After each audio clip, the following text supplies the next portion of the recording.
네, 여러분 안녕하세요. 시사중국어학원 HSK 대표 강사 최현정입니다. 네, 오늘은요, 우리 8월에 있었던 기출문제를 한번 풀이를 해볼 거예요. 그래서 앞으로도 시험 준비를 하는 데 있어서 도움이 될 만한 문제들을 발췌해서 여러분하고 같이 공부해보는 시간을 가져보도록 하겠습니다. 네, 그럼 독해 1부분부터 한번 들어가 볼 텐데요. 지난달도 그랬고 이번 달도 그랬고요. 독해 1부분이 거의 대부분의 문제가 이렇게 딱 보면 이거 너무 심하게 틀렸는데? 이렇게 표시가 굉장히 많이 났어요. 그러니까 난이도가 낮았다라는 얘기가 되겠는데, 오히려 저는 문제를 풀면서 학생들이 이게 너무 쉽고 너무 눈에 띄게 틀려가지고 설마 이게 답은 아니겠지 이런 생각하지 않을까? 네, 그런 느낌이 들더라고요. 제가 이번에 시험을 한번 쳐보니까 그나마 가장 난이도가 있었던 문제가 51번 문제였어요. 그래서 51번 문제를 풀이를 먼저 할 건데, 자, 요거 하기 전에 제가 기초 설명부터 잠깐 하도록 할게요.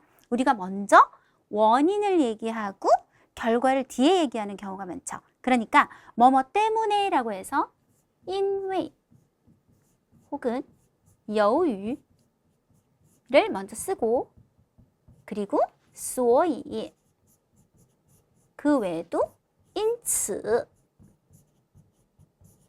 因而요렇게 쓰게 되면 원인이 먼저 앞에 오고 이거 때문에 그래서 뭐뭐 하다 따라서 뭐뭐 하다 하고 결과가 뒤로 빠지게 됩니다. 근데 이걸 우리가 뒤집어 쓸 수도 있잖아요. 예를 들어서 결과를 먼저 얘기하는 거죠. 이거 하는 것은 뭐뭐 때문이다 하고 원인을 뒤로 보낼 수도 있어요. 그럴 때는 이 세 개 중에서 所以만 앞으로 올 수 있는데, 앞으로 올 때는 무조건 之所以모양으로 와주셔야 돼요.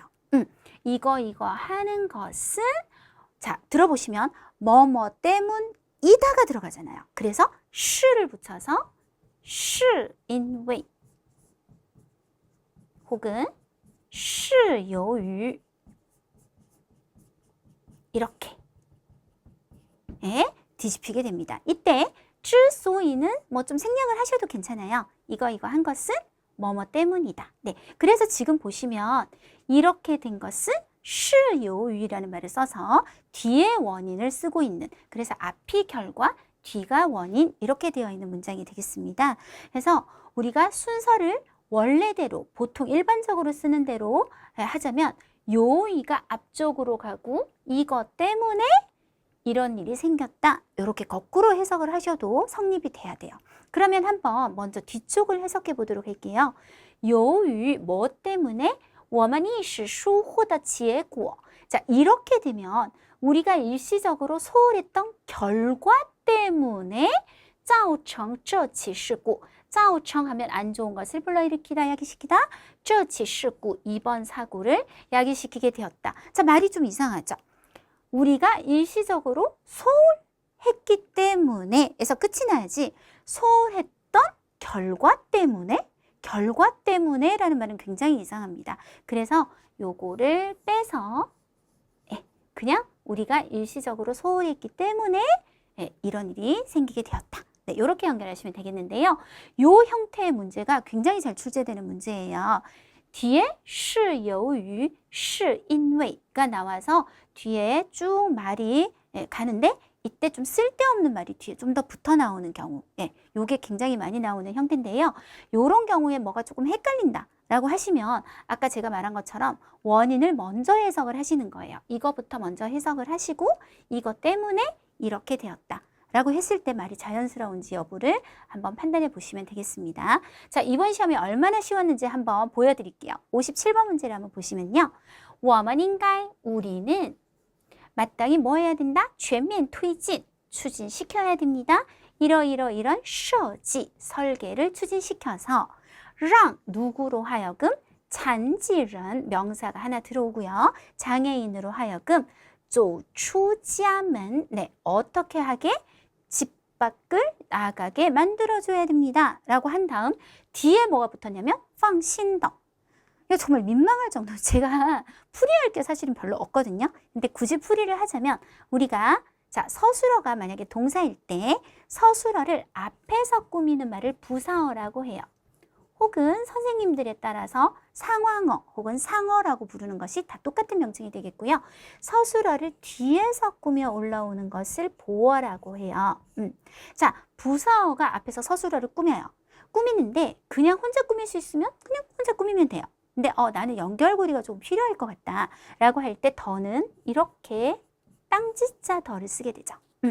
보어는 되게 종류가 많잖아요. 결과보어, 방향보어, 정도보어, 가능보어, 실향보어, 동향보어 이런 것들이 다 보어인데 대부분의 보어들은 그냥 붙이시면 돼요. 그런데 나는 연결고리가 좀 필요하다 하고 보어가 연결고리를 쓸 때는 이 더를 쓰죠.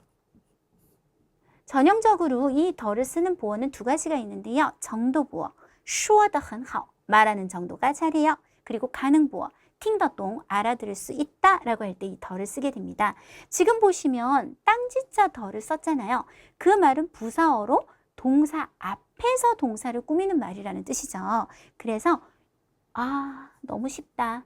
放心더가 이쪽으로 들어가서 让残疾人, 장애인들로 하여금 走出家门 하는데 어떻게 집 밖을 나가게 만들어줘요? 放心的, 안심하고 走出家门, 이렇게 순서가 바뀌었죠. 거의 이 수준이었다고 생각하시면 될 것 같아요. 다른 문제들은 어려운 게 거의 없었다. 네, 자, 관련사의 사용. 방금 배웠던 거 우리 그대로 응용할 수 있거든요. 지파오 아시죠? 중국 여자분들 입는 전통 의상. 展示, 드러내 보여주었다. 어떤 메이, 아름다움을 보여주었다. 그리고 뭐가 나왔어요? 그래서 하고 소이가 뒤에 위치할 때는 知를 쓰시면 안 되겠죠. 그래서 知를 빼주는 거. 너무 쉽잖아요. 그쵸? 그냥 소이, 그래서 이렇게 써주셔야 됩니다. 知 소이라는 모양은 제일 앞으로 갔을 때 등장하는 모양이 되겠습니다. 일부분 어때요? 너무 쉽죠? 그나마 제가 가장 어렵다고 한 게 51번. 나머지는 거의 지금 이런 수준으로 출제가 되었었기 때문에 크게 풀이할 문제는 다른 문제는 없을 것 같아요. 자, 그 다음 독해 이 부분으로 한번 넘어가 보도록 할게요. 독해 이 부분 중에서 앞으로도 좀 자주 나올 수 있는 거 그리고 꼭 외워둬야 되는 따페이가 있었던 그런 문제만 쏙쏙 뽑아서 한번 얘기해 보도록 할 건데요.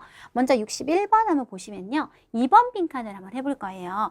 2번 빈칸 주변을 한번 분석을 조금 해보면 想吃的鲜美가 주어입니다. 그래서 想 뭐 하고 싶다? 吃的 먹는 정도가 신선하고 매일 맛있게 먹고 싶다면 就要, 야오는 조동사죠. 동사 들어가겠네요.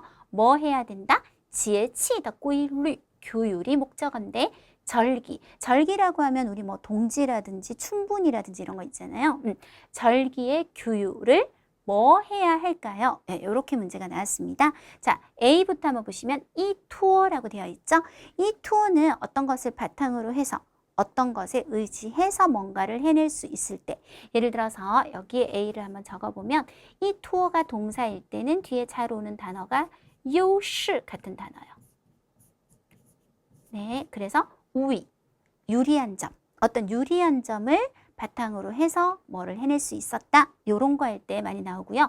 이 투어가 명사일 때는 의지할 만한 사람이나 의지할 만한 것을 나타낼 때도 이 투어라는 말을 써요. 그래서 좋은 동사는 失去, 이 투어라고 해서 의지할 만한 것을 잃어버렸다. 네, 이런 식으로 보통 쓰게 됩니다.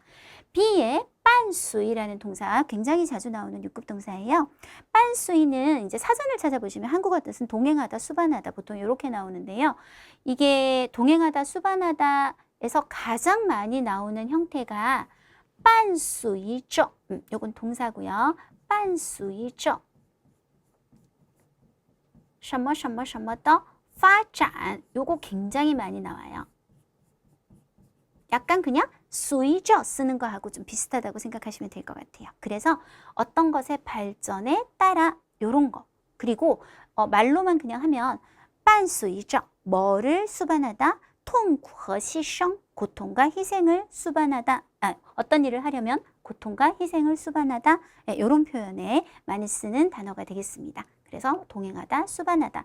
역시 규율하고는 맞지가 않고요. C는 조금 있다가 하고 D부터 먼저 해치워 버릴게요.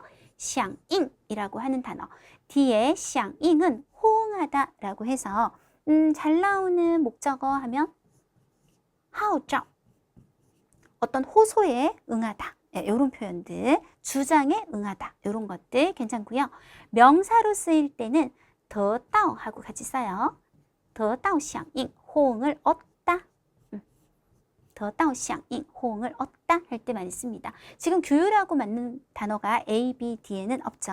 정답은 일단 결론적으로 C인데요. 오늘 遵循 같은 경우는 遵守와 遵循을 함께 배우는 시간을 한번 가져보도록 하겠습니다. 이 두 개는 사실 우리가 한자를 아는 것이 굉장히 도움이 되는 케이스가 되겠는데요. 遵守는 守를 썼죠. 守는 지킬 숫자니까 뜻을 그대로 지키다 라고 하시면 되고 遵循은 따를 순자라고 해요. 그래서 따르다라고 하시면 돼요. 그래서 똑같이 규율이 들어가도 遵守规律 하면 규율을 지키다라고 해석하시면 되고 遵循规律 하면 규율에 따르다라고 하시면 됩니다. 그래서 맛있게 먹고 싶으면 절기의 규율을 따르세요 라는 표현이 되겠죠. 정답은 C가 됩니다. 자, 이때 遵守와 遵循은 반대말도 같이 외워주시는 게 좋아요. 반대말도 또 되게 헷갈리거든요. 遵守는 위반하다라고 해서 违反 네, 다 5급 단어에 들어가 있어요. 전부. 그래서 遵守违反 이렇게 같이 외워주시고 따르다라는 단어 遵循은 违背, 위배되다 라는 6급 단어들. 그래서 이게 은근히 막 이렇게 막 헷갈려요. 그래서 遵守违反, 遵循违背 이렇게 연결해서 암기를 해주시는 거를 추천드려요. 네, 자, 한 문제 받고 그 다음 문제 한번 보도록 할게요. 자, 요거는 너무 따페이가 잘 나오고 중요한 따페이라서 일단 보여드릴 건데 지금 2번 빈칸에 다 동사들이 들어가 있으니까 어쨌든 동사가 들어갈 거죠. 목적어를 확인하는데 任务, 임무라는 목적어가 나왔어요. 한국어로 표현하자면 임무를 수행하다 라고 할 때 중국어는 执行任务, 执行任务라고 하는 거 무조건 일단 암기해 주실 거고요. 采取 잠깐 봐드릴 거예요. 5급 동사죠. 뭔가를 취하다라는 뜻인데 采取 같은 경우는 한 2가지 정도 따페이를 되게 많이 써요. 첫 번째는 가장 많이 쓰는 단어는 措施, 어떤 조치를 취하다. 采取措施 5급 단어, 얘도 5급 단어. 6급 단어 하나 넣어볼까요? 정책 같은 거, 政策. 뭐에 맞게 政策, 정책을 취하다. 요런 종류가 일단 하나가 되겠고 두 번째는 태도 같은 거. 采取态度 라고 해서 뭐 적극적인 태도를 취하다, 소극적인 태도를 취하다 이런 식으로요. 자, 6급 단어 하나 넣을까요? 立场, 어떤 입장을 취하다. 이런 종류하고 많이 쓰게 됩니다. 实行, 뭐 딱히 크게 여러분한테 어려운 단어는 아니잖아요. 실행하다. 뭐 이런 거 있잖아요. 5일 근무제 이런 制, 어떤 제도 같은 종류, 制度 하고 제일 많이 쓰는 것 같고 그 다음에 实施, 실시하다 라고 하면 어떤 계획을 실시하다, 计划 방안, 방안을 실시하다. 네, 요런 것들하고 쓰는 단어가 되겠습니다. 그래서 일단 사실 이 문제에서 제가 얘기하고 싶은 거는 执行任务, 执行任务, 임무를 수행하다라는 따페이 꼭 알아두셨으면 좋겠고요. 여러분 이거 되게 시험 잘 나오는 거예요. 그래서 항상 무조건 외워두시는데 서면어체 암기하기예요. 우는 비에 뭐뭐 하지 마세요. 혹은 不要 똑같죠? 의 서면어체. 그 다음 지혜는 또의 서면어체. 그 다음 이는 예의 서면어체. 그리고 YU 사성은 우리 위에 라이 위에 할 때 위에 의 서면어체. 그리고 하나가 더 있어요. 시험 잘 나오는 거 하나 더 적을게요. 포는 헌, 매우, 아주, 헌의 서면어체. 이건 굉장히 자주 나오는 거예요. 그래서 무조건 암기예요. 5개. 그래서 서면어체 어떤 뜻인지 짝을 지어서 암기를 해두시면 이거는 문제를 요 빈칸으로 그냥 보통 해치워 버릴 수가 있어요. 지금도 한번 보시면 它指的是 그것이 가리키는 것은 不仅뭐뭐일 뿐만 아니라 하면 뭐가 들어가야 돼요? 예가 들어가야 되죠? 네. 그래서 답은 C. 바로 나오거든요. 보통 이렇게 풀릴 거예요. 그래서 얘네들은 항상 기억해 두기 잊지 마시면 되겠습니다. 독해 이 부분 한번 풀어봤고요. 독해 4부분입니다. 이번 독해 4부분은 총 5편이 출제되잖아요. 그 중에서 한 편이 조금 시간을 많이 잡아먹었어요. 시간을 많이 잡아먹는다는 얘기는 답이 조금 잘 안 보이고 많이 읽어야 되고, 네, 그런 문제가 있었고, 나머지 4편은 굉장히 속독이 잘 됐어요. 속독이라고 하면 우리가 포인트를 딱 찾아가서 그 부분만 읽고 빠르게 답을 체크해내는 것을 뜻하는데요. 그 중에서 오늘은 89번부터 4문제로 이루어져 있던 문제 한번 같이 풀어보도록 하겠습니다.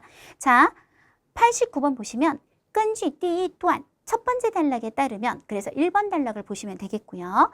可以知道 신장, 그래서 신지향에 대해 우리가 알 수 있는 것은? 이라고 했기 때문에 포인트는 신지향을 잡고 찾아가셔야 돼요. 그래서 1번 단락에서 신지향을 찾아서 쭉 달렸더니 여기에서 처음 나왔어요. 그러면 요거 지난 시간에도 제가 얘기했지만 요게 포함된 문장 처음부터 읽어야 되기 때문에 如果부터 한번 읽어 들어가 보도록 할게요.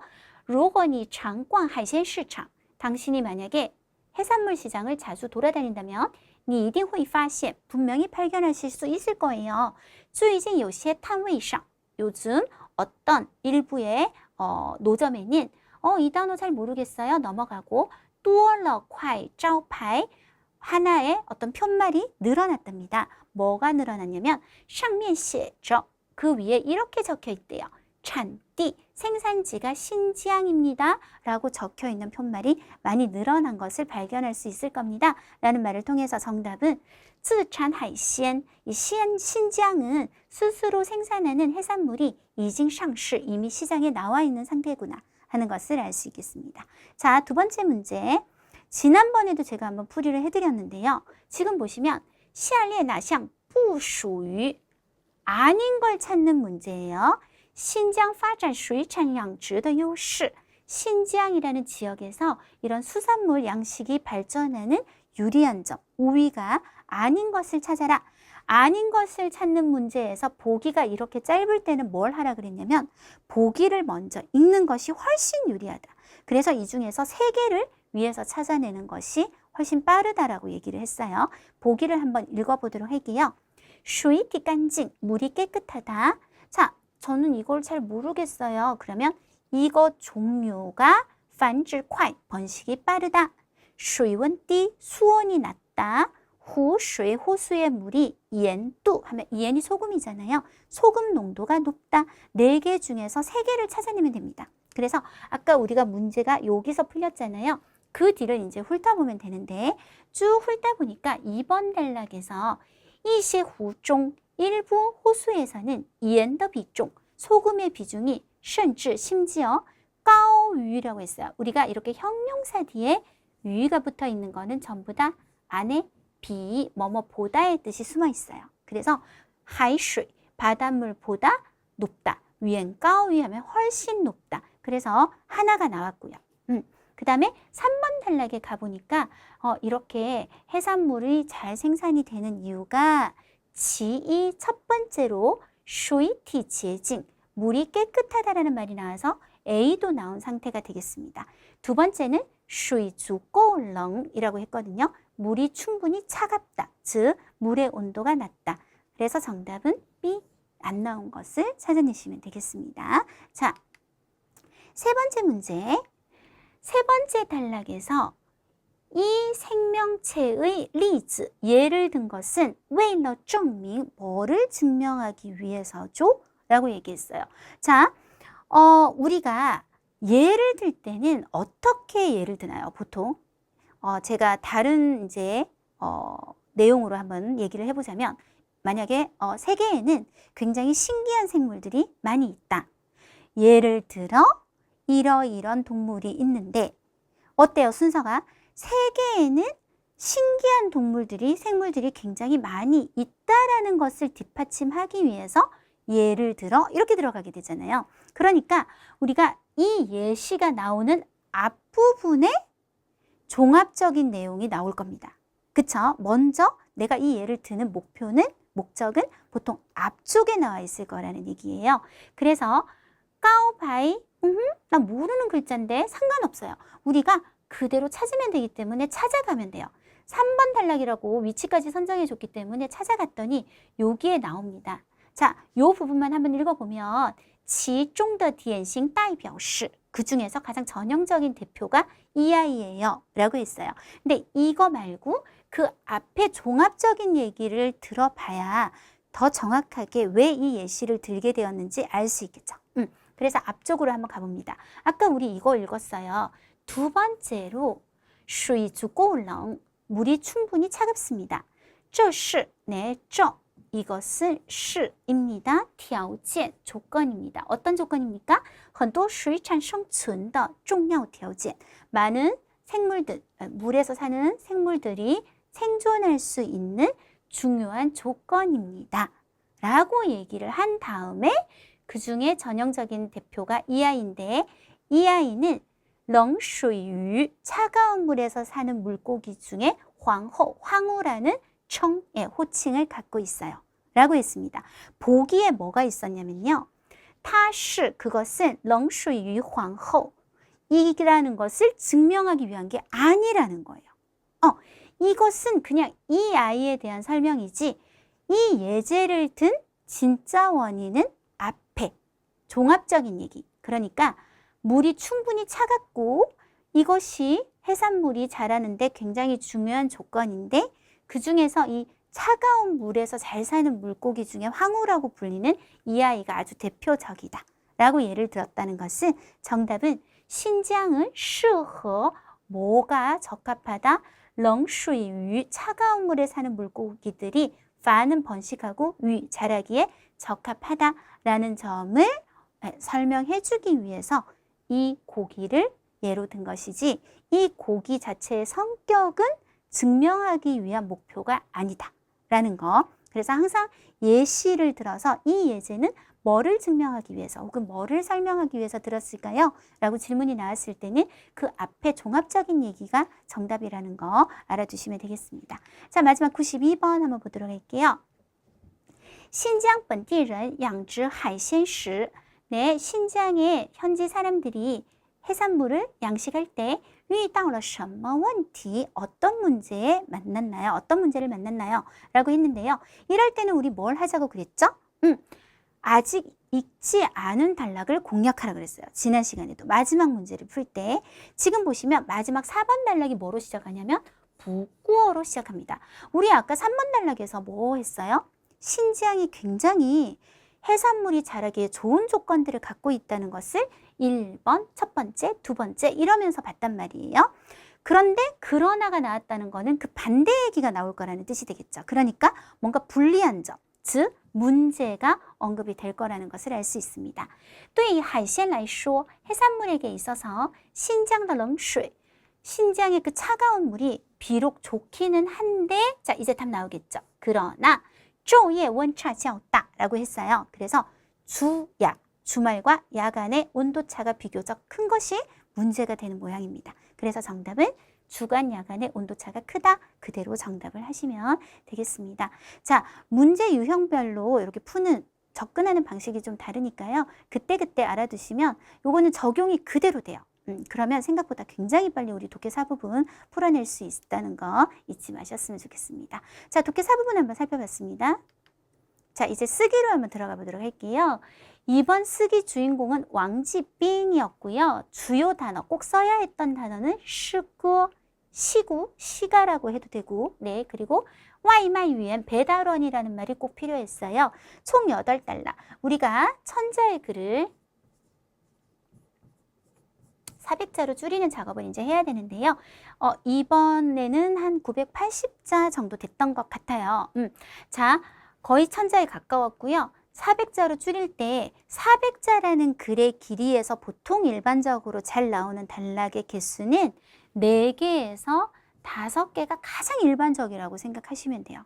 그래서 8개는 너무 많아요. 이게 8개 단락 중에서 우리가 거의 내용을 수학적으로 보면 40%만 쓰는 거잖아요. 그렇게 되면 각 단락이 너무 짧아져요. 그러면 좀 더 관련성이 있는 단락끼리 다시 묶어서 재분배를 꼭 해주셔서 한 4, 5개 정도의 단락으로 바꾼다. 이렇게 생각하시면 될 것 같습니다. 자, 요약 쓰기의 기본 규칙. 저는 이거 그냥 느낌상은 수백 번 읽은 것 같아요. 계속 읽고 있는데 이제 여러분 처음 보시는 분들도 계실 거니까 다시 한번 얘기를 해보면 단순히 단락별 요약이 아니다. 참 중요한 얘기거든요. 사실은 어떻게 공부하시는 분들이 있냐면 1번 단락에서 40%, 2번 단락에서 40% 이런 식으로 단락마다 무조건 40%를 뽑아내서 짝 연결을 하면 좋지 않을까? 그러면 요약 쓰기가 되겠지? 이렇게 착각하시는 분들이 있는데 아니요, 그렇지 않아요. 이게 어떤 단락은요, 정말 대부분의 내용을 좀 써야 하는 경우가 있고 어떤 단락은 뭐 조금만 한 20%만 써도 되는 단락이 있고 오늘 같은 경우는 그렇지는 않은데요. 예전에 우리 12단락 막 이런 거 있었어요. 그런 거 보면 아예 한 단락을 날리기도 해요. 그거는 전체 내용의 흐름을 보고 결정하는 것이지 각 단락별 요약으로 해결되는 문제가 아니라는 거 아주 중요하고요. 중복되는 내용이나 뒤의 내용을 통해 유추할 수 있는 내용은 당연히 패스하게 되고요. 좀 더 자세하게 설명이 들어가는 거, 예를 든다든지 그런 거라든지 좀 문학적으로 막 이렇게 멋을 부린 표현 같은 거는 요약 쓰기를 해버리면 어울리지도 않을 뿐더러 우리가 글자 수를 맞추기가 힘들기 때문에 패스하게 됩니다.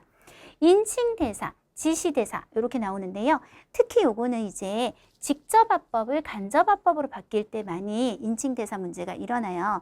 오늘은 별로 그렇게 크게 요 문제는 없는데요. 직접화법이라고 하면 우리가 이렇게 큰 따옴표를 해서 그대로 그 사람이 한 말을 쭉 나열하는 것을 직접화법이라고 하잖아요. 근데 이게 굉장히 길 경우 우리가 똑같이 요약 쓰기를 하면서 이 표시를 하는 순간 무슨 뜻이 되냐면 나 이거 그대로 인용할게 라는 뜻이 되어버리면서 여러분은 이 말이 아무리 길어도 그대로 다 적어야 되는 입장이 되어버립니다.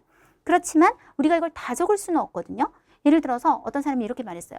내가 어제 너무 흥분했었나 봐. 내가 너무 말을 심하게 했던 것 같다. 어찌할 바를 모르겠어. 어제 잠도 한숨 못 잤어. 라고 말했어. 그걸 우리가 그대로 적을 수는 없거든요.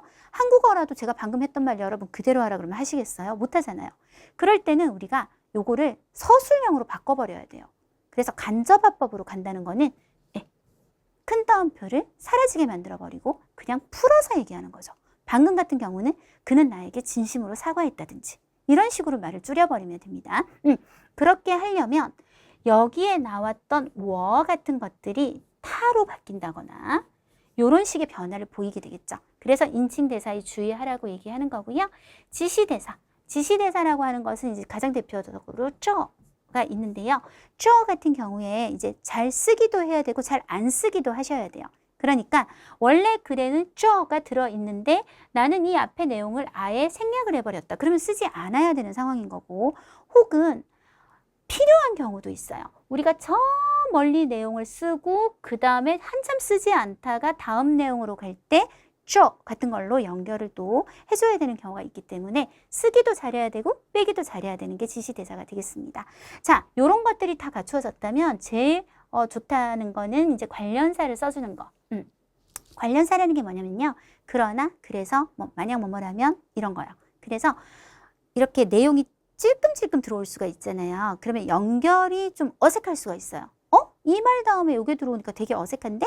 그럴 때는 뭐 그러나를 하나 넣어준다거나 그래서를 하나 넣어준다거나 해서 연결성을 부드럽게 만들어 달라는 얘기가 되겠습니다. 자, 우리가 쓰기 같은 경우는 10분 동안 글을 보고 그리고 35분 동안 요약 장문을 쓰게 됩니다. 아시죠? 네, 그런데 10분 동안 글을 본다는 게 사실은 굉장히 힘든 일이거든요. 그래서 이 10분을 활용하는 것이 가장 관건이에요. 그거를 한번 배워보도록 합니다. 10분 활용법. 자, 기본 규칙. 앞에서부터 암기하려고 해서는 안 된다. 이거 사실 너무 당연한 얘기거든요. 우리는 AI가 아니에요. 컴퓨터도 아니고 10분 동안 A4지 한 장 가득 있는 내용이거든요. 그거를 처음부터 암기를 한다? 어떻게 암기해요? 못하잖아요. 못하는데 그걸 하시는 분들이 있더라고요. 진짜 위에서부터 외우려고 하시는 분들. 일단 두 가지 이유에서 안 되는데 첫 번째는 방금 제가 말한 것처럼 전체 내용의 균형이 줄여서 써도 맞아야 돼요. 그런데 앞만 외워. 그럼 앞만 한가득 적고 뒤가 없어요. 그 점수 받을 수 있을까요? 그리고 두 번째 더 큰 이유. 불가능해요. 안 돼요. 안 되는 거예요. 그래서 내용을 암기하는 것이지 표현을 암기하는 것은 불가능하다. 요거는 기본 규칙이 되겠고요. 자, 앞부분에서 주인공이나 기본 배경이 언급되는 내용, 제일 마지막 부분 요렇게 먼저 읽으시는 게 좋습니다. 우리가 어떤 글이 이렇게 있으면 앞부분과 뒷부분을 먼저 읽어달라는 얘기가 되겠습니다. 앞부분에서 어느 정도 오늘은 이런 사람이 나오는구나, 기본 배경이 이렇게 되는구나 파악이 되고, 마지막에 이 글은 이렇게 끝나는구나가 파악이 되면 중간 과정에서 우리가 이렇게 끝날 거기 때문에 이 글은 이런 내용은 별로 중요하지 않을 수도 있겠다. 혹은 이런 내용은 흐름상 좀 적어줘야 나중에 끝하고 연결이 매끄럽게 되겠다 하는 판단이 설 수 있어요. 그래서 처음과 끝을 먼저 읽어두는데, 특히 마지막 문장이 될 수도 있고 내용이 될 수도 있는데, 마지막 부분은 전략적으로 무조건 암기를 좀 하시는 게 좋습니다. 생각보다 끝내기가 굉장히 힘들어요. 시작하는 건 쉬운데 뭔가 글이 끝나는 느낌을 딱 주는 게 굉장히 힘들거든요. 그래서 끝부분은 전략적으로 암기를 좀 하시는 게 좋은 것 같습니다. 자, 그 다음에 세 번째, 이제 뭘 하냐. 처음부터 다시 읽으면서 필요 없는 부분, 특히 반복되는 내용, 아까 말한 거 상세한 설명을 하는 곳, 이야기 흐름과 직접적인 관계가 없는 주변 인물에 대한 서술은 그냥 대충 넘어가거나 쉽게 바꿀 계획을 어느 정도 세우면서 읽어 내려간다. 방금 제가 했던 얘기하고 관련성이 있는 거예요. 끝이 이렇게 끝났기 때문에 이런 내용은 좀 써야겠구나. 이거는 좀 필요 없겠다. 대충 계획을 세우면서 읽어야지 똑같은 밀도로 읽어 내려가면 시간이 너무 부족하니까요. 10분 안에 다 읽는 것도 힘들 수가 있으니까요. 자, 그 다음에 글을 보지 않고 한 2, 3분을 남긴 다음에 내가 전체 내용을 이해했는지 빠르게 머릿속으로 생각을 한번 해보셔야 돼요. 그래서 이게 맨 처음 내용이었고 이걸 써야 되고 이걸 쓰고 생각이 안 나네. 그 다음 무슨 사건이 있었지? 그러면 아직 이 글이 내 눈앞에 있을 때 확인을 다시 하는 시간을 가지셔야겠죠. 가장 마지막에 하셔야 되는 거, 10분이 끝나기 직전 주인공 이름 까먹으면 우리 어떻게 해요? 그날 완전 망이겠죠? 그리고 글의 마지막에 쓸 표현, 아까 말한 거 마지막은 전략적으로 암기를 하고 10분을 딱 끝내시면 좋을 것 같습니다. 자, 그러면 아까 제가 말씀드린 것처럼 글의 전체적인 내용을 알아야만 우리가 이게 흐름을 잡을 수 있기 때문에 한번 읽어보는데, 첫 번째 단락과 마지막 단락을 먼저 읽으라 그랬잖아요. 한번 읽어보도록 하겠습니다. 자, 최대한 좀 직역을 했어요. 그래서 약간 해석이 어색하더라도 쌤이 직역했나 보다 이렇게 생각하시면 되겠습니다. 한국어니까 조금 빨리 읽어보도록 할게요. 2022년 7월 배달원 왕지빙이 시가 간时间的人, 한국말로 하면 약간 시간에 쫓기는 사람이라는 시를 창작해냈다. 이 시를 좋아하는 사람에 의해 무심결에 SNS에 올려졌고 배달원 시인은 인기 검색어가 되었으며 조회수는 2천만에 달했다. 이게 첫 번째 단락이에요. 우리는 오늘 주인공이 왕지빙이고 이 사람은 원래 배달원인데 시를 만들었구나. 그리고 되게 조회수도 많이 나오고 인기 검색어도 되고 이랬구나 하는 정도를 일단 파악을 했어요. 그런 다음에 마지막 단락을 한번 볼까요? 어떻게 끝나는지. 생활은 고통으로 그를 괴롭혔지만 왕지빙은 오히려 시가로 그것에 보답했다. 한 번은 오후에 왕지빙의 이웃이 그와 아내에게 낡은 소파를 보내주었다. 왕지빙은 그것을 시가 속에 써넣었다. 그리고 이게 시라서요. 좀 멋지게 해보고 싶었지만 잘 안 됐어요. 자, 이웃이 선물한 낡은 소파. 아내를 기쁘게 했네. 그녀는 기뻐서 어쩔 줄 모르며 계획하고 있네. 소파에 적당한 티테이블을 놓으려고. 그리고 쭉 생략. 나는 서툴게 이 세상을 사랑하고 있네. 또 생략. 사랑이 사랑 속에 있도록. 마치 시간이 시간 속에 있는 것처럼. 무슨 말인지 잘 모르겠어요. 자연스럽게 째깍째깍.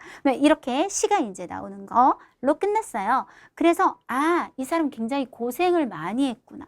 그쵸? 생활은 고통으로 그를 괴롭혔다. 그치만 이런 사소한 일들도 다 시로 쓰는 그런 사람이구나 하는 것을 파악할 수 있겠습니다. 그러면 다시 이제 처음부터 가는데 1번 단락은 방금 읽었잖아요. 그래서 2번 단락부터 한번 가보도록 할게요. 2번 쓰기를 제가 본격적으로 2번 단락부터 읽기 전에 잠깐 얘기를 하면 지난 쓰기보다는 훨씬 어려웠어요. 일단 어려운 이유가 여러 가지가 있는데 좀 표현도 어려웠고요. 사실 진짜 어려운 거는 시간의 흐름이 너무 명확했어요. 지금 보시면 1번 단락이 2022년 7월이죠. 7월을 일단 뺀다 하더라도 2022년이죠. 그 다음 2번 단락이 2023년이죠.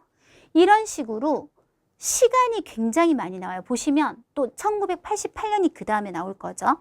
이렇게 되면 먼저 시간부터 암기를 하고 그 시간에 맞게 순서대로 사건을 기억을 해야 돼요. 그래서 시간을 기억하는 것이 만만치가 않기 때문에 지난 쓰기에 비해서는 굉장히 난이도가 그래도 있는 편이었다. 이렇게 이제 판단을 했습니다. 자, 2번 단락 한번 읽어볼게요. 2023년 55세의 배달원 왕지빙은 첫 번째 시집 간实现的人 이거外卖语言的书를 출판했고 그가 최근 들어 창작한 182편의 시가를 수록해서 다시 한번 적지 않은 네티즌의 관심을 끌어왔다.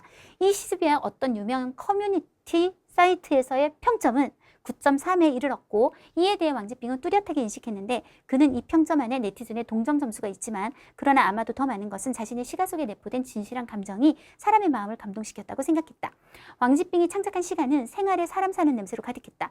어떤 네티즌이 평가에서 말하기를 읽다 보니 눈물이 났는데 그의 시가 속의 진실 때문이었다. 네, 2번 단락이었습니다. 3번 단락입니다.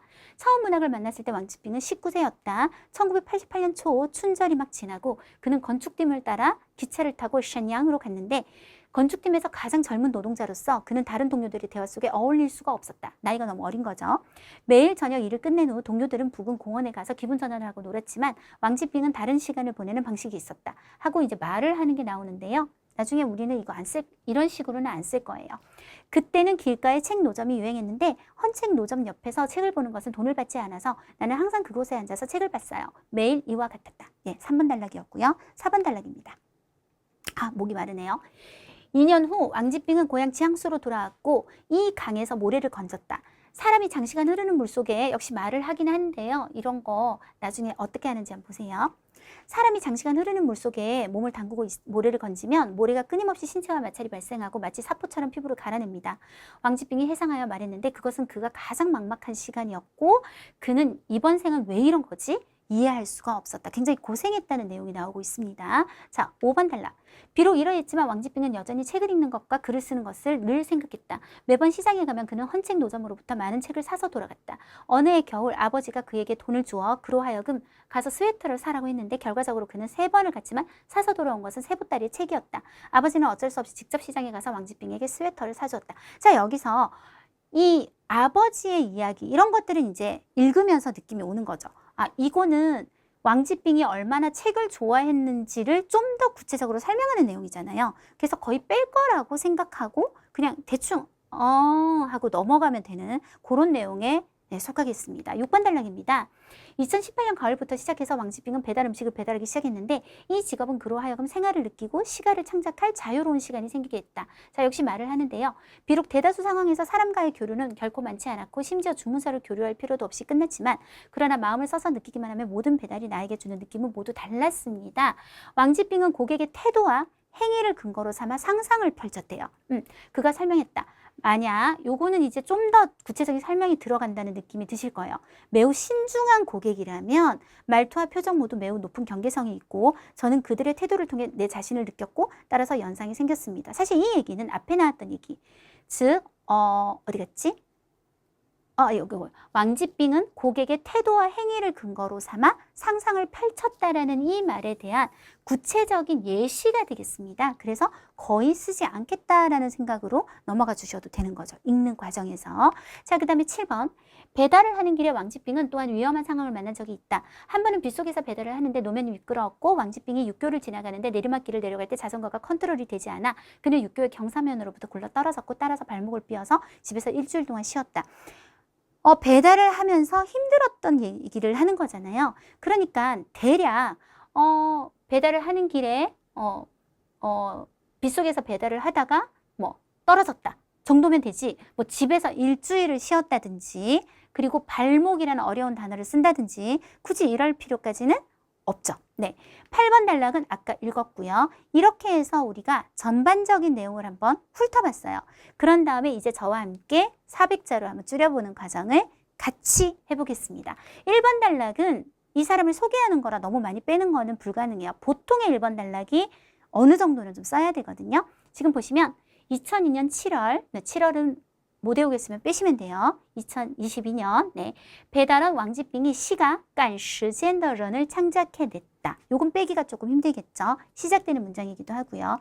그 다음에 제가 볼 때는 SNS에 올려졌다라는 과정 따위는 필요 없고 결론만 얘기하면 될 것 같거든요. 그래서 주어를 이 시는 이렇게 갔더니 요 말이 먼저 연결이 돼야겠더라고요. 어떤 말? 이것도 노란색이에요, 여러분. 요거 제가 실수. 이 시는 조회수가 2천만에 달했고 그 다음 거꾸로 배달원 시인은 인기 검색어가 되었다. 요렇게 해야만 이 시는 하고 요렇게 연결해서 말이 연결성이 생길 수 있더라고요. 한번 보도록 하실까요? 자, 2022年7月外卖员王继兵创作出诗歌赶时间的人这首诗浏览量, 요게 이제 조회수가 되겠습니다. 다 2000만. 동시, 뭐 이런 말은 원래 없었는데 제가 연결고리로 넣은 건데요. 동시에 外卖诗人, 네, 배달원 시인은 成为热搜, 热搜 하면은 인기 검색어, 네, 이렇게 되겠습니다. 그래서 SNS 빼고 순서 조금 바꿔서 이렇게 한번 줄여봤습니다. 자, 두 번째 단락으로 가보시면 두 번째 단락에서 우리가 가장 중요한 게 뭐였는지를 한번 생각해 보는 게 중요해요.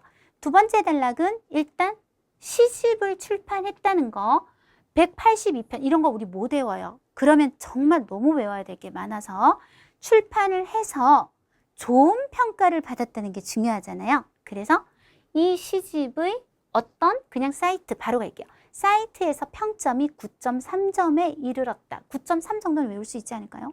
182는 복잡하지만 9.3점에 이르렀고 그 다음 얘기해야 되는 것은 이 사람의 시의 특징 얘기하면 됩니다. 특징은 동정 점수 이런 건 필요 없고 진짜 중요한 얘기는 그의 시가 속에 내포된 진실한 감정이 사람의 마음을 감동시킨 거랑 그 다음에 생활의 사람 사는 냄새로 가득했다. 여기까지 들어가면 가장 중요한 내용은 다 들어가는 거죠.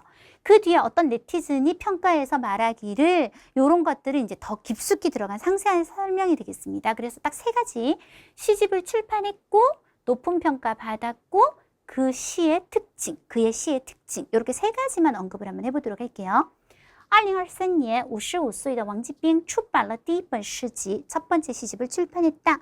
这本诗集在某网站上的评分高达 9.3까지 갔다. 他创作的诗歌中蕴含的真情实感, 真情实感이란 말은 真实, 진실된情感, 감정을 얘기합니다.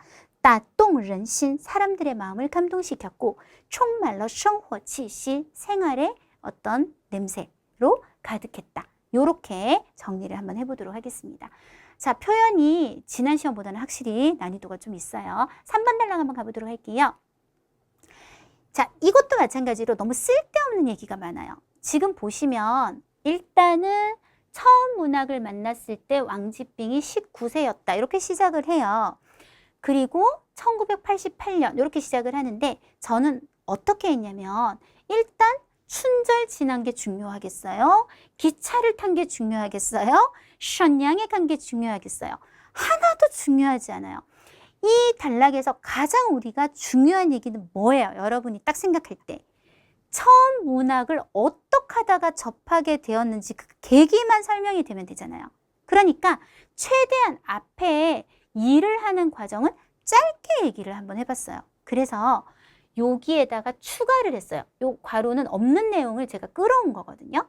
19세의 왕집빙은 건축팀에서 일을 했는데 하고 끝. 이걸로 끝. 다른 노동자들은 어떻게 했는데 그거 다 필요 없고 매일 저녁 일을 끝낸 후에 뭘 했다? 그는 항상 그는을 넣어야 되겠죠. 나는이 아니죠. 여기서 우리가 아까 배웠던 거. 인칭을 조심하셔야 되는 거예요.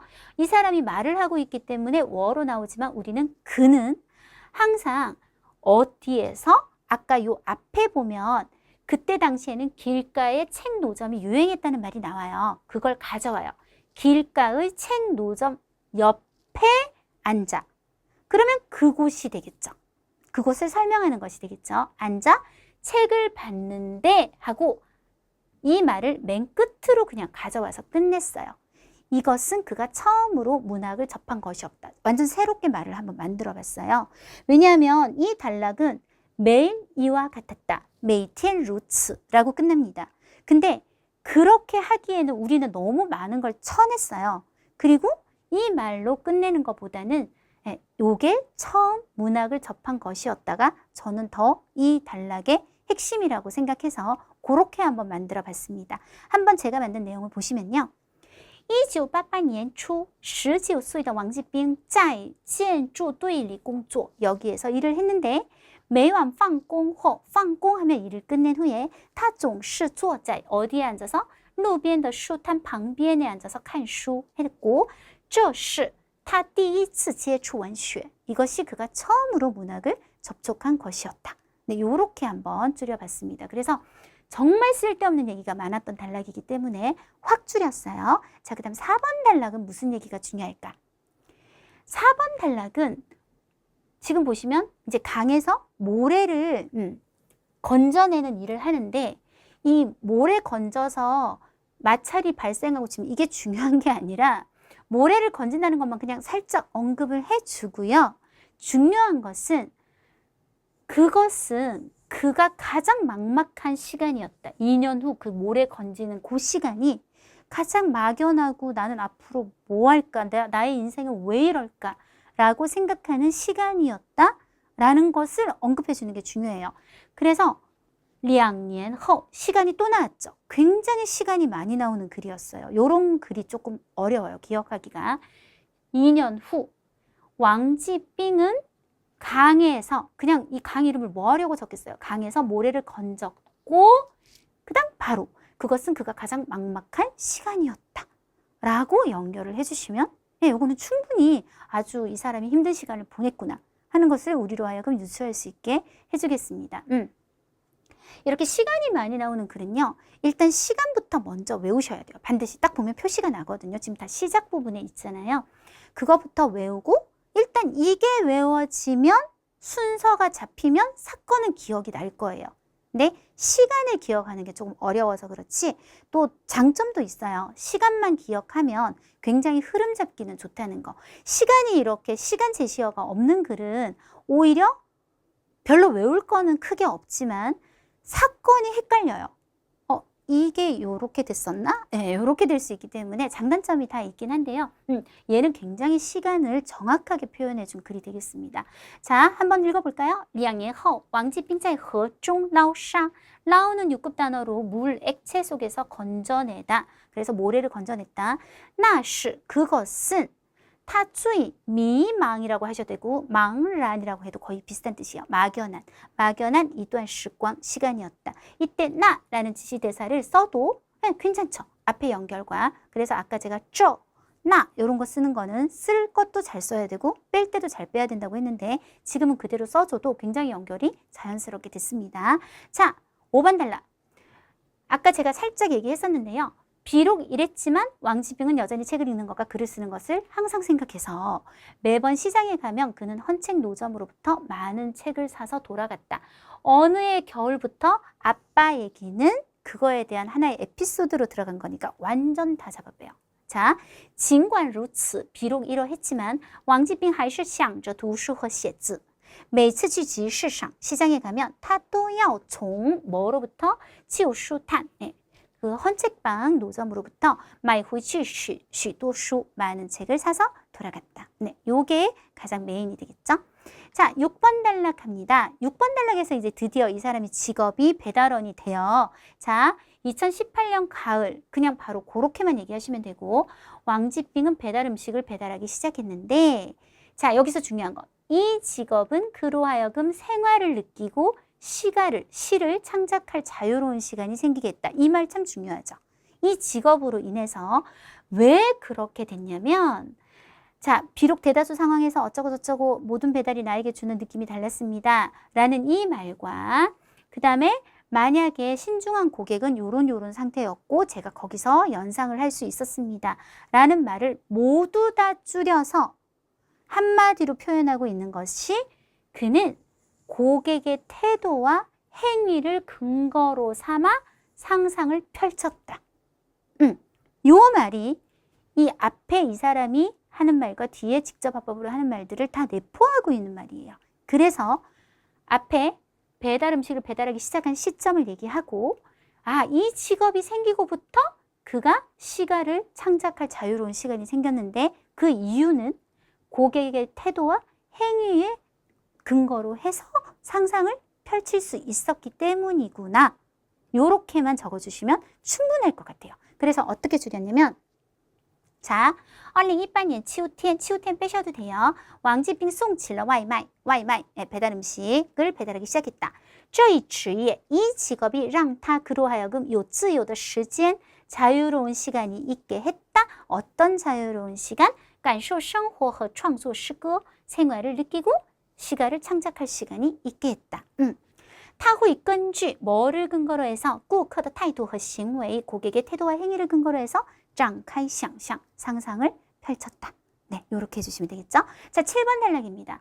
7번 단락은 자, 아까 굴러 떨어졌잖아요. 그리고 발목을 다쳤고 뭐 일주일 동안 쉬었고 여기서는 뒤에 8번 단락과의 연결이 굉장히 중요해요.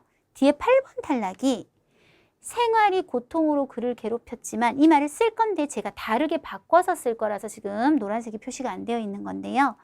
그만큼 힘들었다라는 거를 배경으로 깔기 위해서 7번 단락을 얘기하는 거지 7번 단락 자체, 그러니까 발목이 다쳤네, 손목이 다쳤네 하는 게 중요한 게 아니거든요. 그래서 딱 그것만 얘기해 주시면 될 것 같아요. 왕지빙은 또한 위험한 상황을 만난 적이 있는데 한 번은 빗속에서 배달하다가 그는 육교로부터 굴러 떨어졌다. 그리고 뒤에 연결이 이렇게 어려움이 많았지만 생활이 고통으로 가득했지만 이렇게 연결할 수 있게만 만들어주면 되겠습니다. 그래서 왕지빙也遇到过危险情况. 有一次雨中送餐, 비가 오는 중에 배달을 하는데 他从天桥上滚了下去, 굴러 떨어졌습니다. 자, 원래 표현을 좀 보여드릴게요. 원래는 시험에 어떻게 나왔냐? 되게 어렵게 나왔어요. 生活, 생활은 이는 뭐뭐로써, 고통으로써 원, 그에게 키스했지만 그 말은 생활은 고통으로 그를 괴롭혔지만 왕지빙은 却常保持 그것을 뭐로 보답했다? 이 뭐뭐로써 그 시가로 보답했다. 근데 너무 말이 어려워서 이걸 도저히 못 외우겠다. 나는 못 쓰겠다. 그러면 어떻게 바꿀 수 있었냐면 虽然 단으로 해서요. 좀 풀어서 쓰는 거죠. 뭐. 虽然生活中遇到了困难, 생활에서 이런 어려움을 만났지만 왕지빙 总是用诗歌来表达对生活的热爱. 항상 시가로 생활에 대한 사랑을 표현했다. 그 다음에 有一次, 요거는 써야겠죠. 에피소드. 왜냐하면 이건 이 글이 끝나는 거하고 관련이 있기 때문에 이 에피소드는 안 쓸 수가 없어요. 한 번은 오후 안 중요하죠. 왕지빙의 요시 그와 아내에게 낡은 소파를 보내주었는데 왕지빙은 그것을 시가 속에 써넣었다. 그리고 시가 되게 길잖아요. 제가 고민을 좀 했거든요. 시가 속에 써넣었다 하고 글이 끝날 수는 없어요, 여러분. 그렇잖아요. 쓴 게 어쨌든 들어가야 되잖아요. 그래서 제가 생각한 건 일단 요거를 쓰니까 우리가 남의 시를 표현을 바꿀 수는 없기 때문에 그대로 외워야 된단 말이에요. 일단 이웃이 선물한 낡은 소파, 이걸 써넣었으니까 이 소파 얘기가 들어가긴 들어가야 돼요. 치즈, 아내를 기쁘게 했다를 넣고 그 다음에 기쁜 이야기를 전부 다 우리가 점으로 넘어갈 수가 있겠더라고요. 쭉쭉쭉쭉 넘어가고 좀 중요한 말이 나는 서툴지만 이 세상을 사랑하고 있다. 그리고 뒤도 전부 다 점점점점점점 요렇게만 선별을 한번 해봤습니다. 네, 그렇게 하고 딱 끝나면 될 것 같아요. 특히 이번 글은 이 부분에서 뭔가를 조금 외워놓지 않으면 거의 끝내는 게 불가능한 글이에요, 지금. 왜냐하면 시를 써야 하기 때문에. 그래서 만약에 하나만 딱 고르라면 저는 이거요. 나는 서툴게 이 세상을 사랑하고 있다. 이거라도. 나머지는 전부 똥똥똥똥똥똥으로 다 해치워버리더라도. 네, 그렇게 해결해 주시면 될 것 같습니다. 아까 우리 여기까지 한번 해봤잖아요. 쇼파에 받는 얘기 한번 해볼까요? 有一次 한 번은 왕지빙的邻居 이웃이 给他和妻子送去了旧沙发. 왕지빙 지양치, 여러분 이건 알아두세요. 지양은 바의 서면어체예요. 지는 사실은 사람 타도 다 되고요. 그리고 타면 복수형도 다 돼요. 그렇지만 여기서는 그것을, 여기서 그것은 뭐가 될까요? 그 소파를 받은 사건을 그것을 그래서 빠타라는 뜻이에요. 쓰기에 지앙치가 되게 많이 나와요. 그래서 요건 한번 알아두실 필요가 있어요.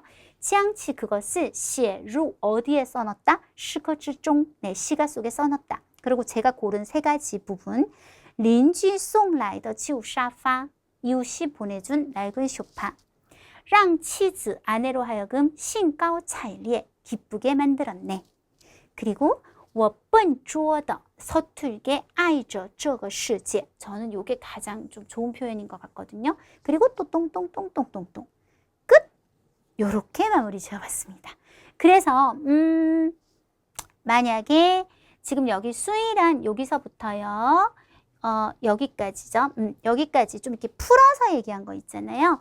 요걸로 쓰면 한 420자 정도 나오고요. 그리고 요렇게 줄였으면 그거보다 조금 줄어서 어쨌든 400자 조금 넘기는 수준으로 줄여졌다고 생각하시면 될 것 같습니다. 그럼 우리 단락을 한번 재분배해 보도록 할까요? 자, 1번 단락, 2번 단락 같은 경우는 신왕지빙에 대한 소개를 하는 곳이었어요. 그거를 1번 단락으로 합쳐주시고 3번에서 5번 단락은 힘든 생활 속에서도 그래서 건축팀에 가서 일을 하면서도 그리고 모래를 주우면서도 모래를 건져내면서도 책 읽기를 되게 좋아했다라는 얘기까지를 5번 단락까지 해서 2번 단락으로 넣어주도록 하고요. 배달원 생활이 시작되는 부분 6번 단락, 7번 단락을 3번 단락으로 그리고 마지막 마무리 단락을 4번 단락으로 해서 총 4단락으로 한번 재분배를 해봤습니다. 제목은 저는 하나밖에 생각 안 나던데요. 오늘의 주인공이 워낙 왕지빙이잖아요. 그런데 그냥 사람 이름만 적어서는 절대 안 돼요. 이 사람을 묘사하는 말이 필요하거든요. 가장 좋은 말은 아까 1번 단락에 나왔던 말 와이마이 실은 네, 배달원, 시인, 왕지빙 네, 이게 가장 좋은 제목이 될 것 같습니다. 네, 이렇게 해서 우리 쓰기도 한번 정리해 봤고요. 제가 지금 온라인 강의를 하고 있는데 여러분한테 너무 자랑하고 싶어서 얘기 잠깐 하고 마치도록 할 거예요. 여기서 동영상 끄시는 부분은 너무 배신자예요. 지금까지 강의 다 듣고 이제 다른 얘기하니까 꺼야지 하지 말고 들어주세요.